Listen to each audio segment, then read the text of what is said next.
Hola, ¿qué tal amigos y amigas del Rincón de Edgardo? Perdón por haber estado tan ausente, he estado un poco por aquí y por allá con algunas cosas. Y el día de hoy vamos a hablar de uno de mis temas más favoritos acerca de la lengua náhuatl o mexica, y es los locativos. Y bueno, es que la mayor parte de nosotros hablamos mucho nuestra lengua ancestral a través de dos elementos. El primero de ellos es la comida y el segundo es los lugares que visitamos. Al pronunciar los nombres de los lugares o en donde vivimos o a los que visitamos o en donde vamos a trabajar, etc. En todas, a pesar de que existen una gran cantidad de lenguas ancestrales y originarias en nuestro país, casi todos los lugares tienen nombres en náhuatl. El propio nombre de nuestro país está en la lengua náhuatl o mexicatl.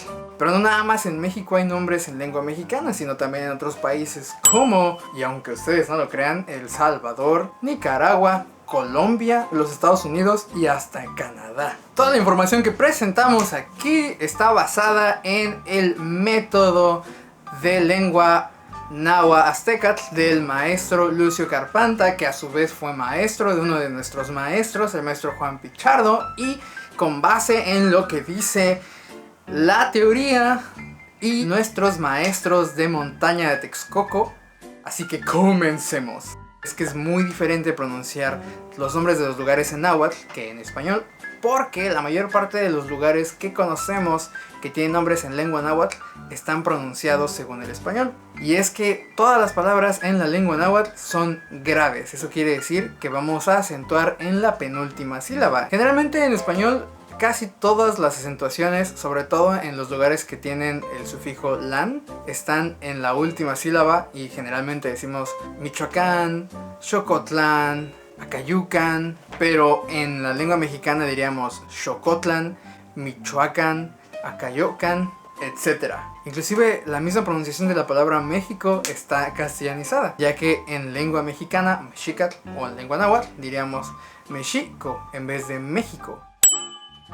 Todos los locativos en México tienen 7 elementos muy importantes que los vamos a ver en todos lados, y son los 7 sufijos locativos de la lengua náhuatl. Para los que no sepan, un sufijo es un morfema que va al final de una palabra, que son los que nos van a decir algo al respecto del lugar en específico, y estos 7 sufijos siempre se van a repetir en todos lados. El primer sufijo es tlan, el segundo es co, tercero es pan, el cuarto es yan, man, tepec o tepetl y can. Tlancopayan man can tepetl. Sería como si les dijéramos todos juntos. Bueno, entonces vamos con el primer sufijo, el sufijo tlan. Tlan, vamos a pensar en algunos ejemplos que tengan tlan al final de locativos en México. Por ejemplo, podríamos decir Xocotlán, Xocotlan o Zacatlán, por ejemplo. La terminación tlan es el apócope o la reducción de la palabra tlantli, y tlantli quiere decir diente. Entonces, en el nivel literal, tlan es diente, pero en el nivel metafórico, tlan significa abundancia de algún elemento natural. Entonces, cuando decimos Zacatlán, viene de zacatl, zacate, y tlan, que quiere decir donde abunda el zacate. Xocotlan, xocotl, manzana o algún fruto agrio, tlan, donde abundan los frutos agrios. Y bueno, también tenemos las declinaciones. ¿Qué quiere decir esto? Tlan se hace más pequeño y en vez de terminar en tlan, termina en tla o en la. Como por ejemplo en tetela o citlala. A pesar de que tiene estas terminaciones, el significado es el mismo: abundancia de algún elemento natural, y en el nivel literal hace referencia a la palabra tlantli, diente.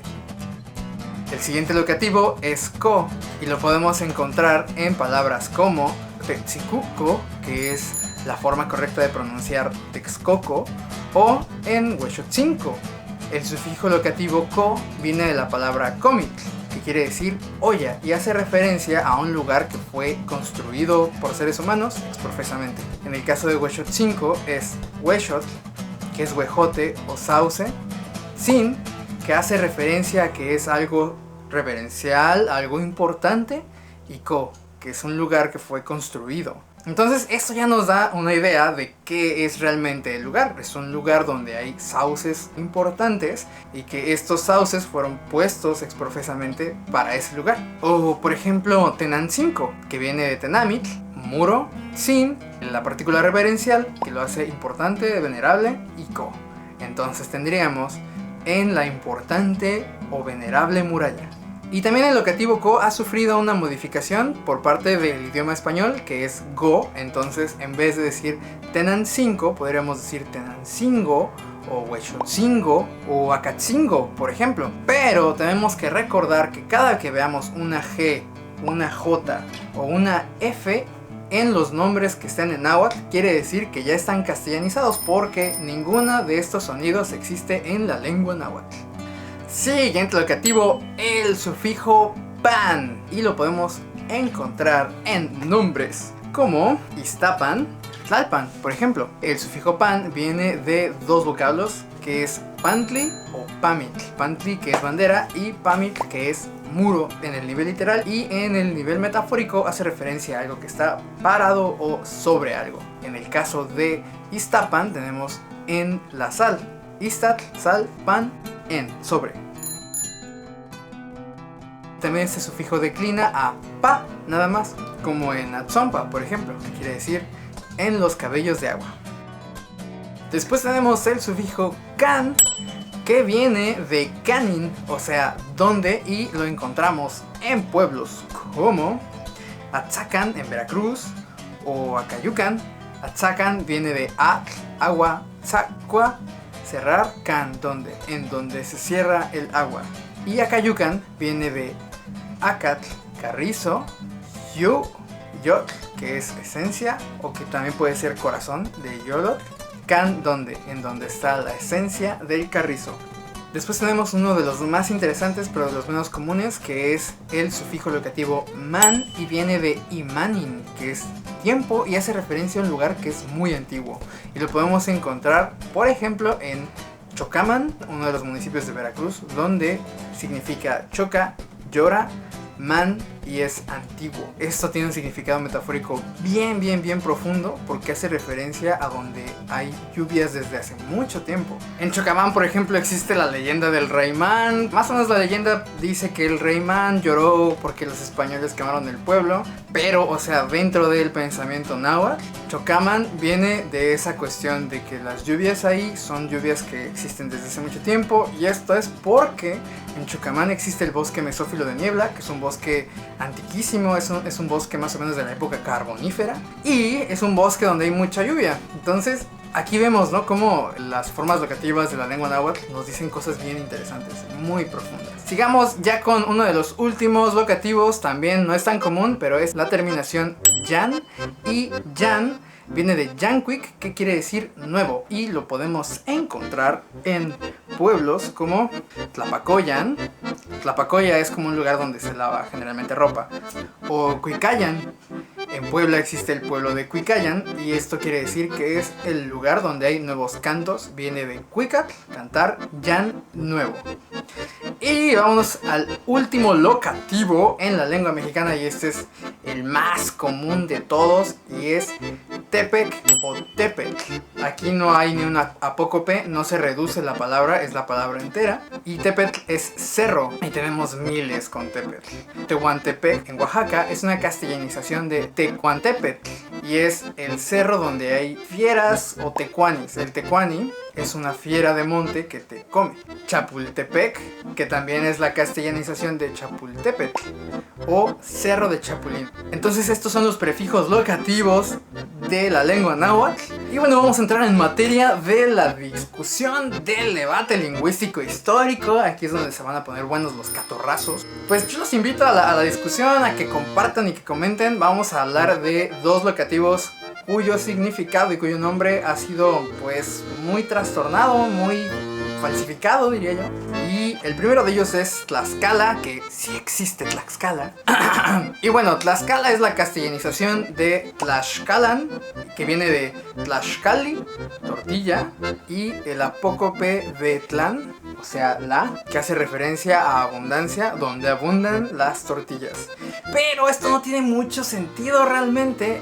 Entonces, pues, de esto habla Diego Muñoz Camargo en su libro Historia de Tlaxcala, y nos explica cómo fue que el locativo se transformó. Y esto es muy interesante porque sostiene la idea de que no es realmente Tlaxcala, sino Texcalan, que viene de Texcali, peñasco, y lan, donde hay peñascos. Y esta sería realmente la verdadera etimología de la palabra. Yo creo que realmente va más por ahí. Entonces, pues dicen que es Tlaxcala porque los españoles pues no podían pronunciar muy bien la lengua mexicana. Imagínense, escribían Huichilobos en vez de Huitzilipochtli. Y el siguiente es el nombre de mi patria, Texcoco, que está súper deformado. Dice el bando municipal de Texcoco que es Jarillas en el Risco, lo cual es un total error.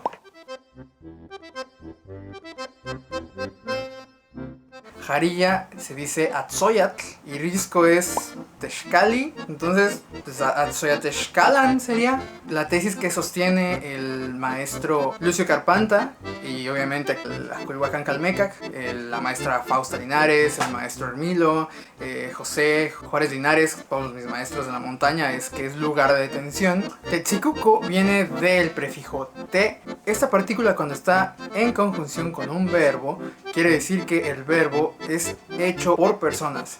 Tsiku viene del verbo tsikoa, que es retener, y ko, que ya lo habíamos visto, viene de cómic.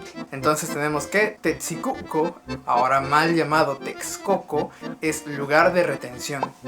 Este realmente es el verdadero significado de Texcoco. Lo certifican los maestros de la montaña, hablantes de Texcoco, y también Alfredo Chavero lo menciona en su libro México a través de los siglos. Así que bueno, amigos y amigas, si uno de estos pueblos que mencionamos es tu pueblo, es tu comunidad, es tu municipio, te mandamos muchos saludos desde la página. Espero que te haya gustado mucho. Invito a todos y a todas a que comenten, a que expongan sus dudas, a que creen debate, a que confronten el conocimiento que estamos presentando, y nos vemos en el siguiente video.